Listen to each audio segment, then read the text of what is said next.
Once upon a time, Rob Harris and Teresa McLeod are piecing together the perfect little family. They were happy, hugging, kissing all the time. Her wedding was going to be a big, all-out, blown-out wedding.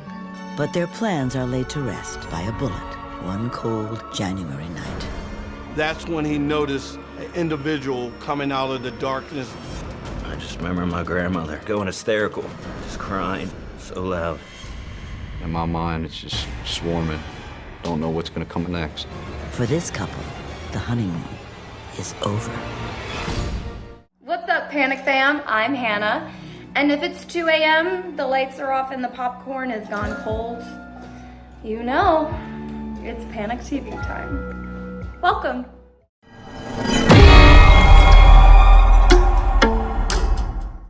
If you survived this, and this, congratulations, all right? Congratulations.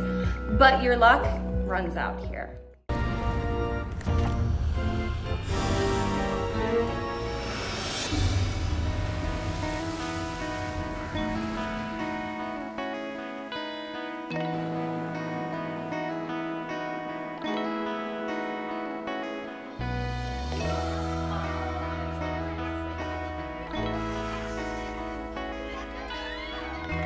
Teresa McLeod is radiant as she models her wedding dress for her mom, best friend, and future in-laws.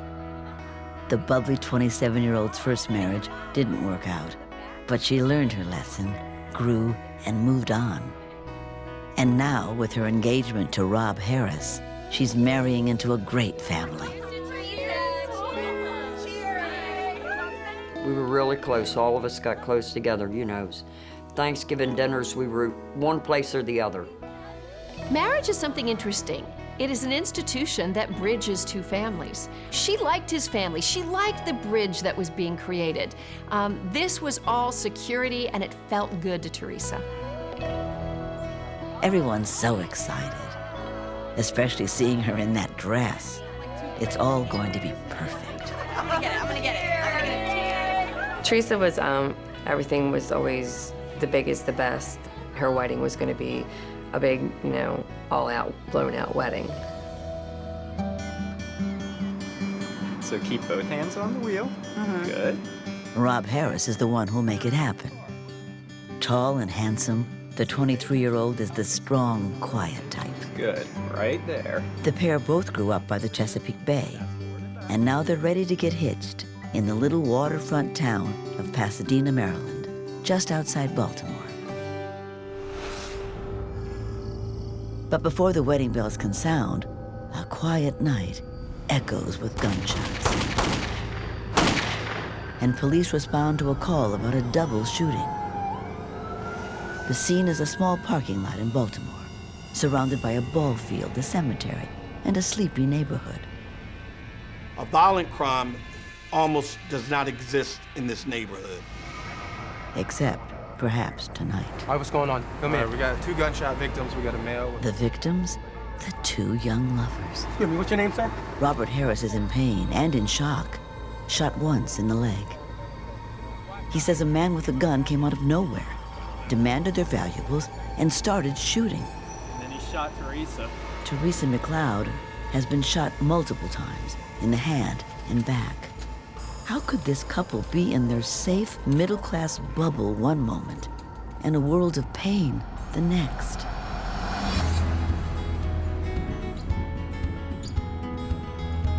Teresa and her brother Ronald grew up without a father, but with a loving mom in the Baltimore suburbs.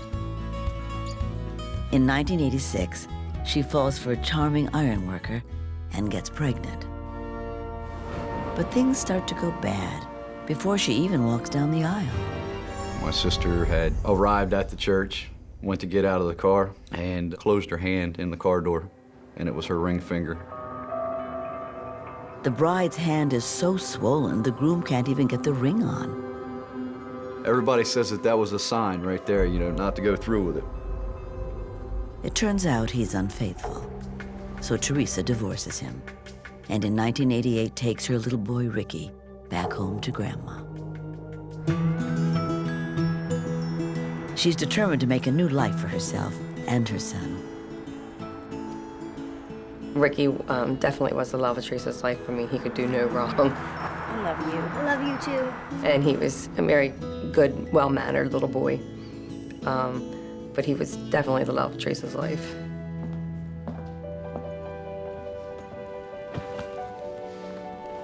Teresa puts in long hours as a doctor's office manager while studying to be a licensed practical nurse. My mother was a very hard worker. I remember coming home from school and her having her head in the books. It's tough, but it's worth it. Mothers are superheroes, and they will do whatever it takes to see a better outcome for their children. And definitely Teresa was one of those mothers, because she'd been raised by a single mother herself. Rob Harris also grows up near Baltimore as a part of a tight-knit family. He's well-rounded, a high school jock who also knows his way around computer systems. Handsome and polite, he's a hit with the ladies, but none seem special enough to settle down with.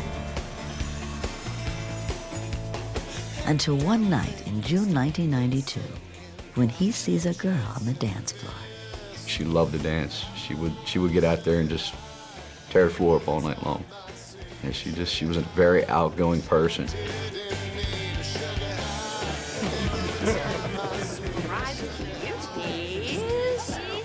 Hi, hello.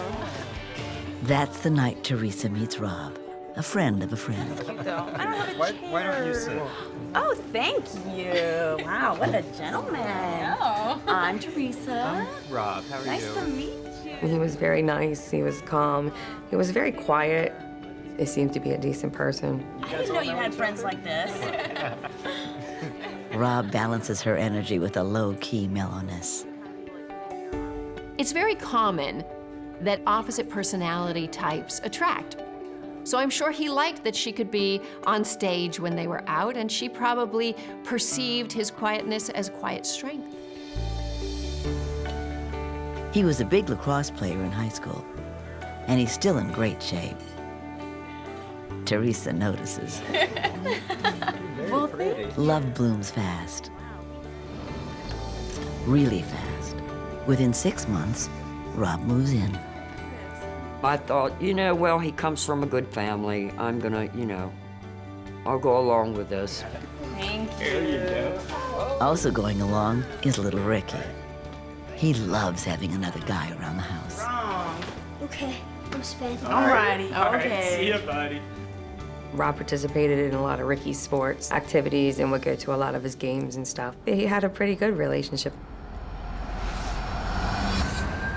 But now, Rob is recovering from a gunshot wound that missed his femoral artery by less than an inch. And Teresa... I get a phone call. It was Rob's mother, and she said there's been an accident. Teresa suffered 6 bullet wounds, 5 of them in her back, at point-blank range. She doesn't make it. Now Grandma has to tell Teresa's little boy.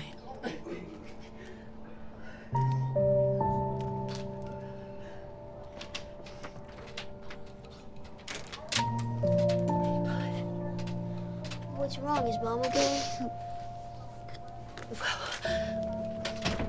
I just remember my grandmother going hysterical, just crying so loud.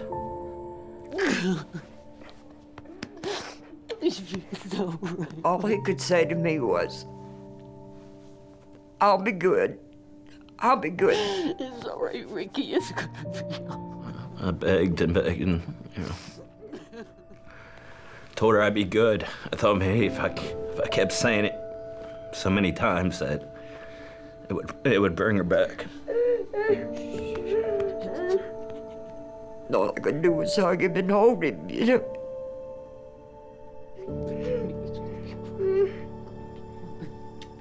The person who took this little boy's mother away from him is still on the loose. To find the killer, cops scour the ball field, the parking lot, and surrounding neighborhood. As we canvassed the area and we started walking the path to where we was told the suspect fled, there's a fence there that has a hole cut open in it. Just before going through the fence, a uniform officer looked on the ground and he saw a gold necklace. It's the only thing the gunman took. Did someone really put 6 bullets into Teresa McLeod for a piece of jewelry that he later dropped? Or is there another reason the young mother died? Something far more sinister than a mugging gone wrong. Just before Teresa McLeod is to marry her fiancé, Rob Harris, tragedy tears the young couple apart. Baltimore police are trying to determine who killed Teresa and shot Rob in the thigh. The story is big news. The people in the quiet neighborhood called Violetville are turning on their TVs and locking their doors. For this area, just looking at the crime map and knowing the area of Violetville, to hear gunshots coming from that area, that's not common, that's not normal. So far, they only have one witness to the deadly assault, Rob Harris. When his gunshot wound is stabilized, detectives ask him to come in to give a full statement. So let's start from the beginning. Can you tell me what happened? Rob tells the police they pulled into the secluded parking lot because he wanted to give Teresa a surprise. A gold necklace he's hidden in the trunk. As he went back to the driver's area of the vehicle, So I got a surprise for you. that's when he noticed an individual coming out of the darkness from the baseball field area. Get out of the car! He says the man snatched Teresa's necklace and without warning, shot Rob. When he screamed for Teresa's pocketbook, she hesitated. Get on your knees! Hand me the purse! Please, I don't have anything. So he fired again and again, then vanished. This guy, he came out of the woods over here this way. How tall was he? Rob describes the shooter as a tall, thin African-American male wearing a camouflage jacket. But he doesn't remember anything else. It all happened so fast. By dawn the next day, the search for the killer continues. And that morning, word of the tragedy carves its way through Rob and Teresa's families. Your mom is here. She wants to talk to you. What's wrong, Mom? Baby, I just need to talk to you for a few minutes. Why don't you take a seat on the bed there, okay? What's wrong? They sat me down and they basically said, you know, there was an accident. Teresa's been shot. Well, what do you mean she's been shot? You know, at this point, you know, things are getting serious, and you know, in my mind, it's just swarming. Don't know what's going to come out of my mom's mouth next. No! No! No! I know. No! Baby. I just lost it. You know, I just stood up, started screaming. It's one thing to lose a family member or loved one after a long, painful illness or because of old age. But to have a loved one ripped from your life through violence is traumatic to everybody associated with it. It brings up a survivor's guilt. Why didn't it happen to me? Why did it have to happen to her? It leaves us grieving, and an empty hole lies forever. The day after the shooting, Rob can finally see young Ricky again, the boy he considers his son. I remember walking in the door, and he was sitting on the couch. You know, I ran to him, and he hugged me. I'm so sorry. And he told me that he was so sorry, and that that he loved me, and that, you know, it was gonna be all right. You know, we were gonna be fine.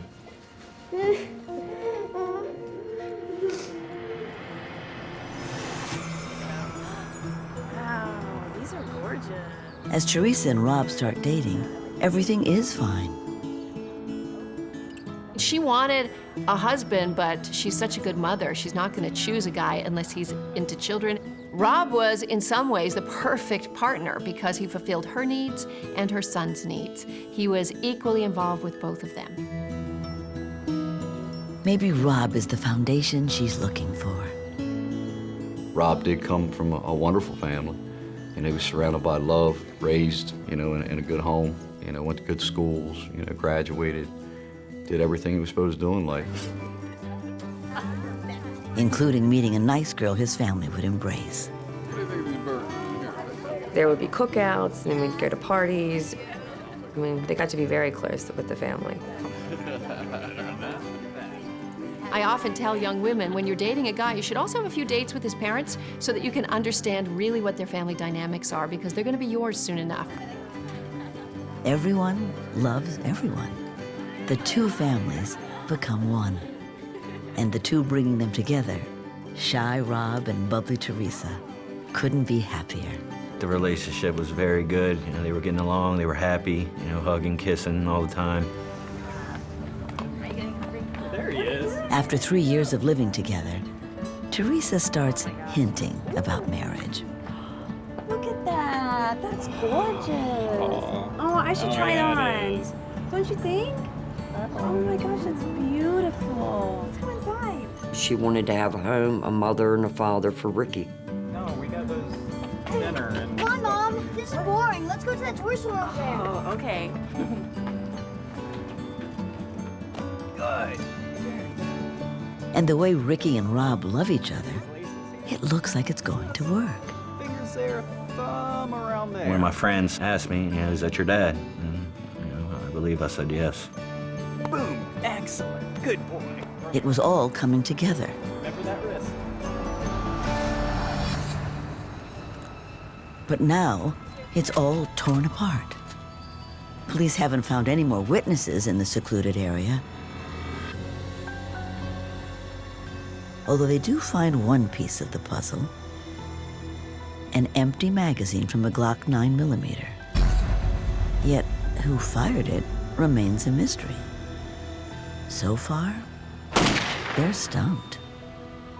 During an investigation of this nature, you look at the 911 calls that come in before and after to make sure you don't overlook anything. One call is odd, but promising. There was a call with a black male who was reported to be undressed and running the neighborhood. Ugh, I swear my neighbors think I'm probably getting murdered right now. A mugger too high to hold on to a victim's necklace might also be someone who'd streak through a neighborhood.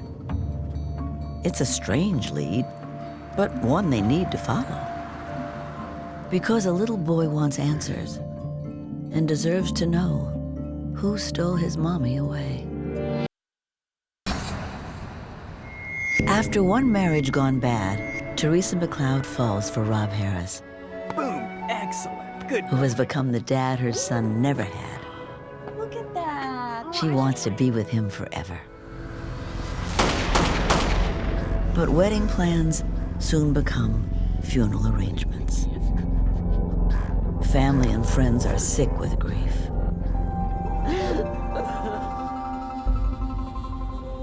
The family is more horrified when the autopsy reveals details of the shooting. One shot went into the palm of her hand when her hands were out in front of her begging. Please, I don't have anything. And the bullet came out her elbow. She was trying to stop the bullets. It's terrifying, tragic. Police have a tip about someone who fits the shooter's description, seen streaking through the neighborhood after the murder. Is he just a derelict unrelated to the case? Or is he the man who killed a young couple's dreams? Wow, look at the size of that cow. After living together 3 years, Teresa really wants to make it official. Rob's reluctant at first, but he does love being with her and Ricky. The three just seem to fit. Wow, look at that. So Rob starts to think it might be time. And so, On Thanksgiving 1995, he decides there's no sense in holding back any longer. Here you go. Oh, thank you. Did you get everything? Maybe you should check. And he brings home an amazing diamond ring, a $10,000 rock. Is this what I think it is? Oh my God! Told you I'd get you a ring. Oh, yes, you did. It was humongous. It was big. Do you want to try it on? This is what she wanted. She lived with him all these 3 years because she wanted to get married. This was so important to her. Now it was finally happening. Oh, I love you. But the sad truth, the ring is actually on loan from a jeweler friend I can't wait to show everybody. until Rob can raise the cash to put it on her finger for keeps. Look, it won't be forever. I'll get it right back. After the holiday, he has to ask Teresa to give it back so he can return it. I'm sorry, but you know I'll get it right back. Okay. Well, she kind of, I guess, hated to part with it, but I mean, I think she understood that anything like that should be in a vault and not on a finger. I understand. The engagement ring might have been on her finger only a couple days, but it's a sweet gesture. I'm sure she felt disappointed, but she tried to act like she understood because she was not about to lose him. She now more than ever wanted to marry him because he dangled a ring in front of her. I think this one's gonna be my favorite. Ring or not, Teresa moves on with the arrangements. Wow, that's really chocolatey. It's really good. She asked me, of course, would I be in the wedding, and I said yes. Rob's mom and 2 sisters join Teresa and her maid of honor to plan. She's gonna make the most of this and have fun with the women she loves. Teresa wanted a black and white wedding. She was gonna wear her hair up. She even went and had it done, like at the shop just to see if she liked it. She's determined to have a perfect wedding. It's the one thing the normally frugal single mom wants to go all out on. Thank you. That's $12. Well, But Rob has a bit of a habit of going all out too often, even though Teresa's the one bringing home most of the bacon. hey, Rob, how's it going, man? I know you're coming in tonight. Hey, Rob. Oh, yeah, all of us are here. Oh. Rob, what's going on, bro? Hey, how's it going, man? What's happening, man? How you doing? Hey, you guys want some drinks? Yeah. All right. I got this one. Yeah, thanks. A relationship thrives and does well if both people continue to put into it. Put into love, work, energy, time, and treasure. Time to party, man. Right. And if one person's putting all the treasure and the other person's sending it out, this is not healthy for the relationship. The year before the wedding, Rob takes a job as a manager at an auto shop. Look, not now. It's long hours in a business he'd like to buy into, You're always tired. but he's still not pulling in enough to pay for his lifestyle. You're working way I'm working to make money for us. What? Are you a volunteer? Because all your checks bounce. He starts bouncing checks. Your rent, bounce. Utilities, bounce. Your The money problems take their toll. When are you gonna write a decent check? And when it comes to murder, money is always a possible motive. It's not uncommon for law enforcement to first look at the husband or the fiance or the boyfriend. Police learned Teresa did have $150,000 in life insurance policies. But Rob wouldn't see any cash upon her death. She had set them up so that her mother would actually be the beneficiary for the benefit of her son, Ricky. So who shot Ricky's mom? And why? What you got under there? As Ricky and Rob try to come to grips with the loss, I miss her too, okay? Come here, buddy. the whole family prays for answers. I'm gonna take care of you, okay? Soon, an anonymous call about a bizarre confession will shed a shocking new light on what happened that dark evening. What are you doing? Let's get married. Just as Teresa McLeod is about to take love to the next level with Rob Harris, she dies horribly on the cold ground of a deserted parking lot. Police have no leads. They never do find the guy who streaked around the neighborhood that night. Then, 2 days after the shooting, they get the tip they've been waiting for from an anonymous caller. The lady said, I have information about a murder. She was very nervous. This is the first break I had. She says a guy she knows admitted to her and some friends that he was the shooter. Hey, did you hear about the murder down the street at the ballpark? Oh, yeah. The girl, she died, but the guy's okay. I can't believe it happened in this neighborhood. It's so freaky. I can believe it. What do you mean? I shot that woman. Okay. Give me a beer. Get your own beer. What? She gives an address for the man. Across the street from the park, the suspect ran through. Well, now it has caught my attention. She said that the person that was responsible for this was a guy named Russell Brill.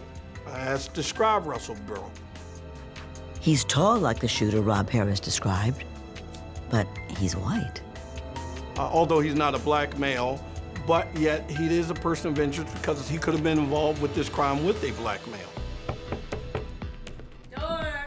So from that, we went to the address that she provided us. Hey, do you know Russell Brill? Yeah, that's me. Yeah, I need you to come down to the station. I need to talk to you about an incident that occurred the other night. Russell Brill is a known lowlife from the neighborhood, a wannabe gangster who has the word thug tattooed on his neck. Russell Brill was, by his own account, really a hustler. He would sell guns, he would sell drugs. Anything that came into his possession and he could make $1 from, he would sell it. Just a few months earlier, in the fall of 1995, the talk was not of killers and witnesses, but wedding venues and flower arrangements. Rob's family is delighted they'll be gaining such a wonderful daughter-in-law. They were all for the wedding. They liked Teresa. Couldn't help but like Teresa. She was bubbly, and if she could do something for you, she'd do it. The bride-to-be had spent the last 10 years utterly devoted to Ricky. Now she's going to share that loving duty with Rob. I was happy about them getting married. He was good to me. He treated me good. You know, he would go out and spend time with me, and eventually, you know, I started calling him Dad. But the young couple's money problems remain. Hey, Mom. Hey, babe. Hey, I wanted to ask you a favor. A favor? What's up? Teresa would ask me a lot of times, Mom, can you pay the loan? Can you pay the electric bill? I would say, can't Rob help pay some of this? She'd say he doesn't have any money. Does he have a job? Isn't he working? And I would ask her, you know, well, where is his money? If he's working, where is his money? What's he doing with it? All right, how much is it? Teresa probably thought on some level that Rob was building, and it wouldn't always be this way. This was temporary.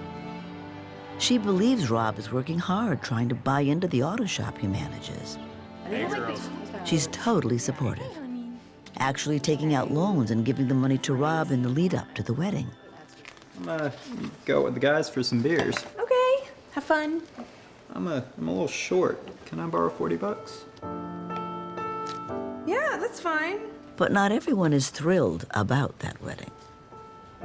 I wanted to be happy for her, but when you see somebody's being used and it's a close friend of yours, you just don't, I didn't have the feeling there that I should have had for her being my best friend and her getting married.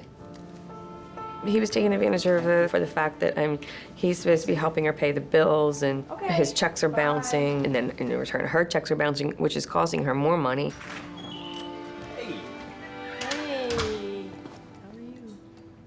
And Rob starts making bad choices for a family man.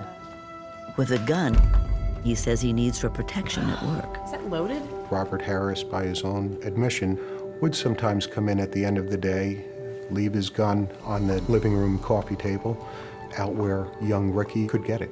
Get it off the table. That was a problem for Teresa.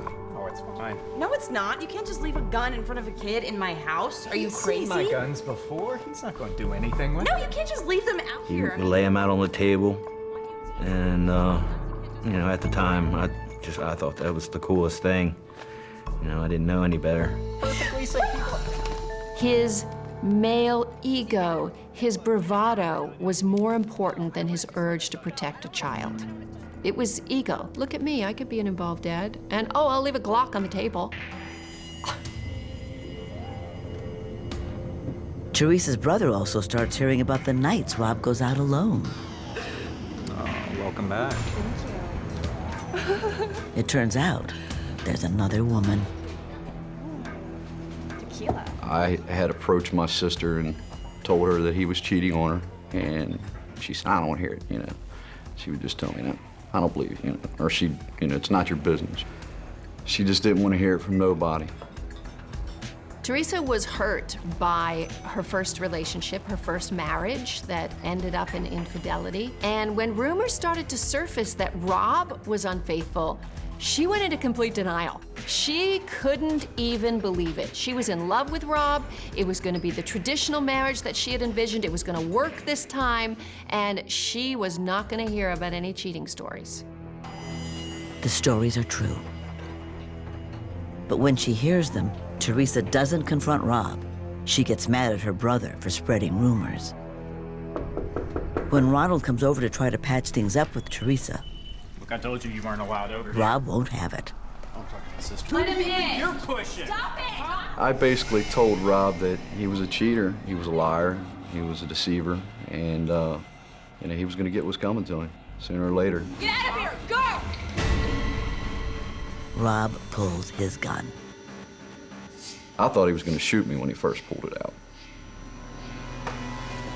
He drops it, Oh, you're a big man now. but it's never far from his hand. Get out of here. Just go home. Stop it! Shut up! Teresa is furious, but once again, it's at her brother. Leave. Get out. Let's go. She tells Ronald to leave and never come back.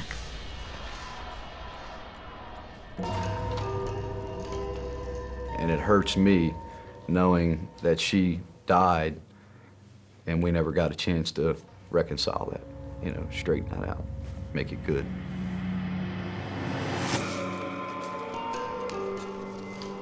This is ridiculous.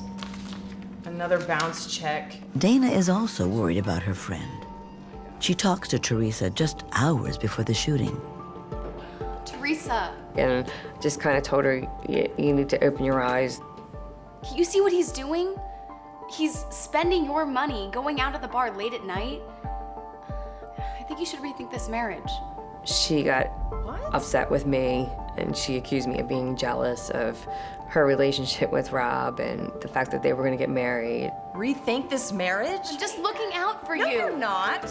You're just jealous because you're not getting married and I am. That's all it is. I guess she was trying to say that I was jealous because that's what I wanted, and that's what she was doing. Rob clearly had an ability to manipulate people. Somehow Rob was able to convince her that they were telling lies about him, and he was able to keep her close. You're unbelievable. She loved Rob, and she was unable to see that all these conflicts around her were red flags. Trying to solve Teresa's murder, detectives interrogate Russell Brill. You're here today because someone told the police that you shot that lady. And they're surprised when suddenly he admits he did do it. Shot him. Russell's statement was he made Teresa get out of the car. Get out of the car. Grabbed the necklace from her. Stop it! Get out. Shot multiple times. And then he turned and shot Rob and fled. That was his initial story. Case closed, right? Wrong. I'll be right back. It's Russell Brill's second story that truly stuns the cops and reveals the ultimate betrayal and the real truth about who killed Teresa McLeod What are you doing? and why. No! So you're admitting you shot her? Suspect Russell Brill surprises police when he first admits Yeah, both of them. he shot Teresa McLeod and Rob Harris. He gives up the murder weapon, a Glock 9mm, which matches the bullets and magazine found at the scene. But it's not at all the end of the story. I'll be right back. In fact, this is where things take a most bizarre turn. We ran the serial number, and the weapon came back registered to Robert Harris, the other victim in this investigation. The gun is Rob's? I know the gun that was used was registered to Robert Harris. When pressed, Brill admits he hadn't told the whole truth. It was his idea. In fact, Rob Harris actually set up the attack on his fiancée, hiring Brill as the hitman. Why did you say you helped him? Look, I was afraid to tell the truth. I'm afraid of Rob.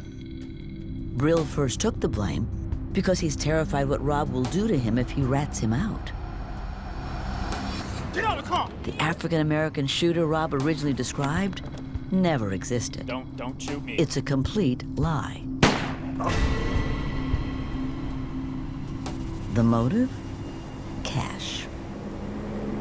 It turns out, weeks before the murder, Yeah, like I said, I just want to put him on, you know, the life insurance policy. Rob encouraged Teresa to make a change in her life insurance. We're getting married, so... Teresa called the insurance agent while Rob was present. Okay, yeah, that sounds perfect. She asked the insurance agent to change the beneficiary to Robert Harris. Okay. Rob thinks he's getting $150,000. It's enough to start a new life with the other woman, who doesn't even know he's engaged. Appeared the driving force was American greed, just greed. Just to be able to do the things he wanted to do. Now he can put his plan of action in place. According to Russell Brill, Robert Harris knew Russell Brill was short on money and was looking to see if he was interested in doing this murder for hire. How'd you like to make 20 grand? $20,000? 20 grand. Russell Brill initially was shocked. Rob offers him $20,000. Brill's never killed before, but 20 grand is 20 grand. It's easy money. You got everything worked out? I got everything planned. All you got to do is shoot her. You gonna do it, right? Robert Harris told Russell that they were going to have to make it look like a robbery. All right, I'll do it. This is all you need. That Russell Brill was going to have to shoot and kill Teresa. I'll talk to you later. All right. And that Russell Brill was in fact going to have to shoot Robert Harris to make the robbery look real. They set up a place to do it, a secluded parking lot, and they pick a date, January 26th.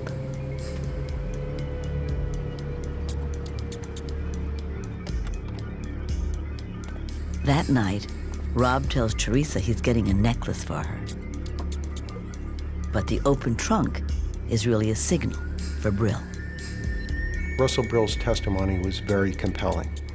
Russell testified how Get out of the car, lady. Teresa was pleading for her life, how she was terrified, and she was crying. Please?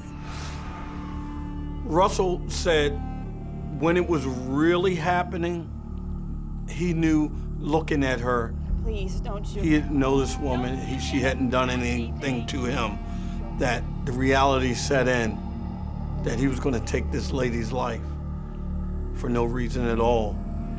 The human side of Russell set in. It was at that point that he turned to Robert Harris and said, I can't do this, Rob. I can't do it, man. What are you talking about? For one brief moment, she glimpses the truth. Her fiancé wants her killed. You know this guy? And if the hitman won't do it, he will. At that point, Robert Harris got very angry. He walked over, took the gun from Russell Brill, shot Teresa, shot her repeatedly, and in fact, shot her at such close range that there were contact wounds in her back. Rob had to look in the eye the woman who he lived with, who he made love to for 3 years, and shoot her stone cold dead. This was a man with no feeling. If you could slap one character for their dumb decisions, who would it be? Huh? Go on. Vent in the comments. I can't wait to read. At that point, Robert Harris gave the gun back to Russell Brill and said, now finish the job. Shoot me, shoot me. You ready? Do it.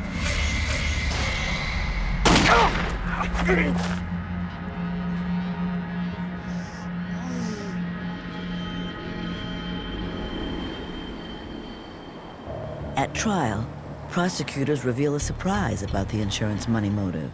Yeah, like I said, I just... When Teresa made that call in front of Rob, the agent wanted to make it as simple as possible for Teresa, not something to worry about when there's a wedding to plan. He said, do me a favor, wait until after the wedding, everything will calm down, we'll be able to put your correct legal name on everything else. Let's wait until after you're married to change the designation of the beneficiary. Bye-bye. Teresa ended the phone call It's done. and made Rob believe that the change has now taken place, You're on the policy. Come here. which becomes instrumental to Rob. The ultimate irony, Rob Harris doesn't get a cent. At trial, he tries to convince the jury he was only selling the Glock to Brill that night, saying Brill didn't want to pay. So Brill shot both him and Teresa. The jury doesn't fall for it. They find him guilty. I hadn't overcome a rage, being 10. I've never, felt it like anything like that before. I guess it's because I cared about him and looked at him as a father, someone special in my life. And I just kept thinking about when I walked in the house and hugged him, what he was thinking. He's sitting there hugging me and telling me that he's sorry and everything was gonna be all right. But in the back of his mind, he murdered my mother. I just remember I kept thinking about that. I still think about it today. The trauma of losing a parent at a young age is one of the worst traumas that can ever happen to a human being. But then to find out that their death came at the hand of the other adult that they trusted is the deepest sense of betrayal. Robert Harris is sentenced to life without parole. Never did I expect to hear that Rob Harris murdered my sister, murdered his fiance. Never in a million years. Personally, I think jail's too good for him. I think they ought to just put him in a room with me and Teresa's son and let us deal with him. For cooperating with police, Russell Brill draws a lesser sentence of 30 years.